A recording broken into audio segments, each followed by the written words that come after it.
Hello everyone, জান্নাতুল Jibon lifestyle আর একটা ব্লগে স্বাগতম। সকালবেলা ঘুম থেকে উঠে বেডটা একটু গুছিয়ে নিয়ে তারপরে আমার বিন ব্যাগটার উপর একটু হেলান দিয়ে পাটা সুন্দর মতো নিচের পিলোটার উপর ছড়িয়ে দিয়ে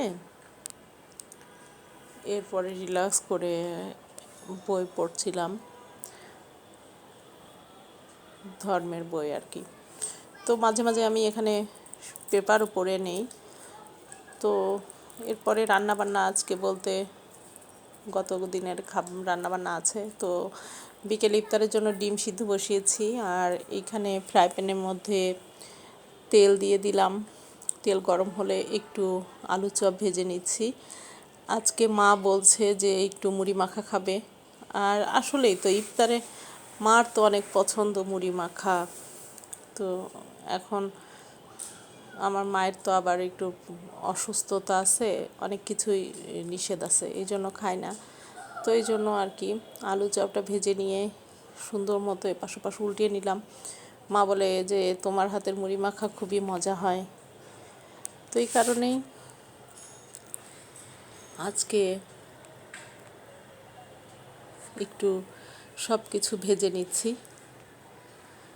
রান্না বলতে আজকে সবই ভাজা পোড়া করব। তো আলু চপটা আমি এইভাবে করেই ভাজি, আসলে খুব বেশি যে বেসন দেই তা না। দেখেন মাশাআল্লাহ আলুর চপগুলো কত সুন্দরভাবে রেডি হয়ে গেল। আর আমি একটু ওভাল শেপ দেই, আর পেঁয়াজুটা এখানে দিয়ে দিলাম। এরপরে আলু চপ তুলে নিয়ে পেঁয়াজু দিয়েছি। তো আমার কাছে মনে হয় পেঁয়াজু ছাড়া ইফতারটাই অসম্পূর্ণ। আমার এত পছন্দ পেঁয়াজু, অন্য কিছু আমি না খেলেও পেঁয়াজুটা খাই, ভীষণ পছন্দ। তো যাই হোক, পেঁয়াজুটা এই তো বেশি বানাই না, আমি 6-7টার মতো বানাই, একটা দুইটা যে যার মতো খায় আর কি। আমার হাজব্যান্ডও অনেক পছন্দ করে পেঁয়াজু। তো এরপরে পেঁয়াজুটা একটু সুন্দর মতো ভেজে নিচ্ছি। দেখেন মাশাআল্লাহ, আমি কিন্তু খুব বেশি জালে দিই না, আস্তে আস্তে করে ভাজি সুন্দর একটা।